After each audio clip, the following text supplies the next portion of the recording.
appendectomy, tatanggalin ang buong suso niya. So, anong type ng anesthesia yun? Ang type ng anesthesia na yun ay general anesthesia kasi nasa taas na siya. Cataract extraction, may tatanggalin sa katarata mo. So, type yun ng anesthesia is GA. However, kapag naman ang mga involved na organs ay pababa, wala L3, L4 pababa, spinal na siya. For example, CS.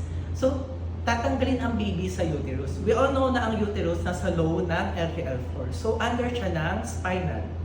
Appendectomy, nasa right lower quadrant siya. So, nasa baba pa rin siya ng L3 and L4. So, under pa rin siya ng spinal. Puputulin ang paa dito.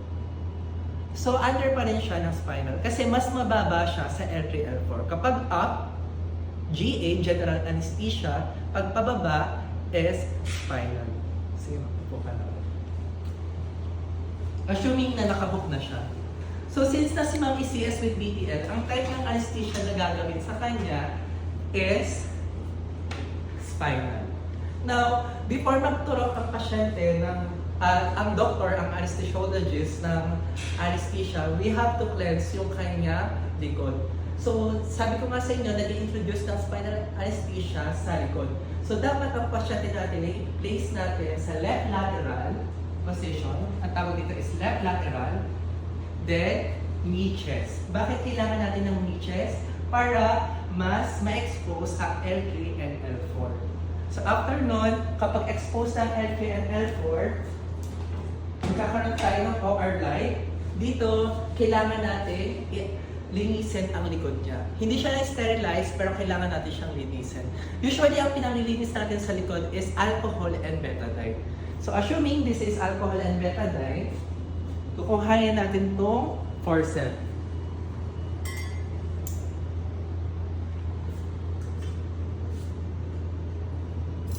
Okay. Clump the cherry balls containing alcohol. Since I'm right-handed, dito ako position. LKL4, inner to outer circular motion.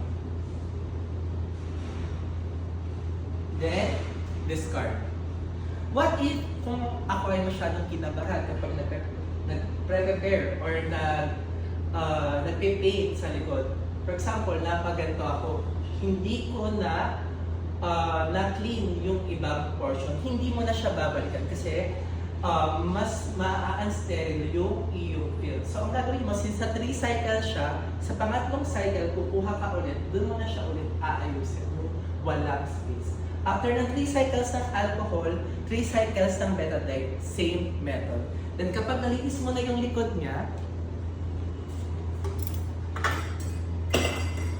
pag nalinis mo na yung likod niya, dito na nag-i-induct ang doktor ng spinal anesthesia.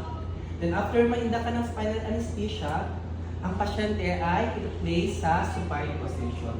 Now, ano ang pinaka-crucial kapag supine position after ng spinal anesthesia?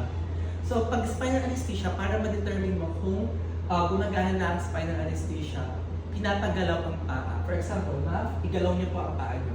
Itaas ang right niyo pong paa. For example, tinaas niya ang paa niya.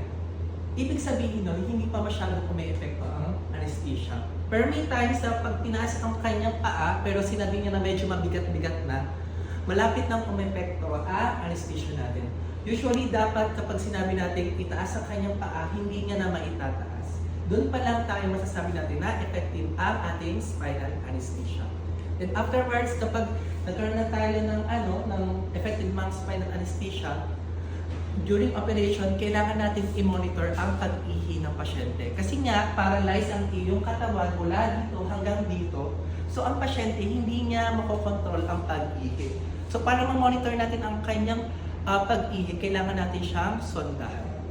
So, sa pagsusonda, kailangan natin i-monitor ang kanyang urine output para malaman natin during operation kung siya ba ay dehydrated or hindi. So, gagamit tayo ng open gloving technique. Sige, sir lang. So, kapag mag-open gloving technique tayo, with your non-dominant hand, i-brush mo dito sa tip ng gloves. Then, insert dito sa dominant hand mo.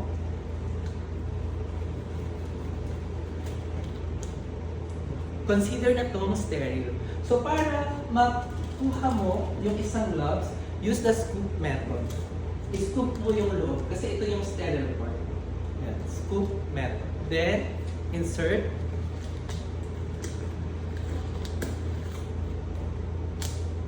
So, dito ito tinatawag natin open gloving technique. Since nagpo-polycat tayo. Then, kukuha natin ang sterile polycat. Then, after natin mag-sterile polycat, ipapatest natin sa ating circulating nerve. So, for example, na-test na siya, nag-inflate ang balloon. Ibig sabihin, hindi defective ang ating polycatheter. So, saka tayo, ika-crumple to. Since hinawakan to kung wari nung circulating natin, unsterile na to. So, hindi na natin siya masyadong hahawakan. Hanggang dito lang yung paghawak. Then, kukuha tayo ng betadine, panglinis ng pertanimab pag mag-polycat. Then, sa non-dominant hand ko, maglalagay tayo ng KY gel. Sige, tukan.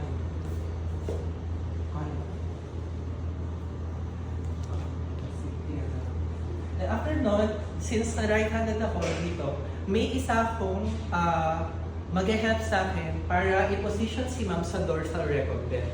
Assuming na may nag-help sa akin, place ka ng dorsal recondyle. Yan. Ganitong position ang tinatawag natin dorsal recondyle. Yan. Nakalapat ang paa sa ano. Then, ito kung wari yung kanyang puwerta, with my non-dominant hand, yung 2 fingers ko, ipapasok ko siya sa pepe para mahawi ko ang labia minora niya. Para ma-expose ang kanyang urethral meatus. Then, i-open ko. Once na nakita nyo yung maliit na butas na nasa taas, ay ang tinatawag natin urethral meatus. Saka mo siya lilinisin isang linear lang, hindi ka na magpapabalik-balik. Kasi once na pinabalik-balik mo yon, ma-unsterile yun. Yung nilinis mo sugat, nilinis mo na dumi, babalik lang yun kapag pinabalik-balik mo. Dapat isang line lang. Then, expose the tape of the polycatheter. Then, iano mo sa KY, pasok dun sa urethral meatus. Then, dito mag-i-inflate ng balloon. Doon tayo natapos sa pagpo-polycat para ma-monitor ang pasyente during the operation kung siya ba dehydrated or hindi na dehydrated.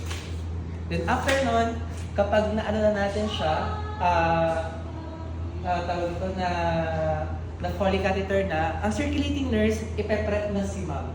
So kapag prepping na, after the prepping, i-drape na natin siya. Before ka mag-draping as a scrub nurse, magiging scrub nurse na ako, kailangan ko na ng sterile gloves, gown and gloves. So for example, this is my sterile gown. Kukuhanin ko siya, hindi ka lalapit sa kanya. Since na ito ay sterile, at ako'y unsterile. Kukuhanin mo siya with your hands, not too close, then step back. Then this is the gown, drop. Since kuwari scrubbing na ako, done na, kuha ang tip, dry your hands. Same method sa kabila. Then, there are 2 sides na OR gown. The smooth part, saka yung crumpled part. Ang smooth part, ito dapat ang nakaharap sa'yo. So, since na ito yung smooth, ito yung nakaharap sa akin, then may butas yan dito. Ipapasok mo dito, then flex, para hindi siya mag-dump. Same method. Comes here. Then, yung circulating nurse ko, siya yung magtatali sa akin. Make sure na hindi siya mag-touch sa front ko since na I'm sterile, siya ay unsterile. Dapat more on like back lang.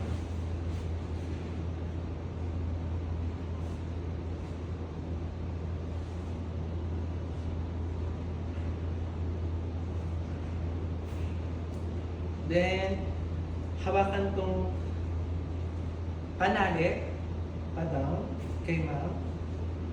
Same method doon sa kanila. Then afterwards, pupunta na tayo sa close gloving technique. Kanina,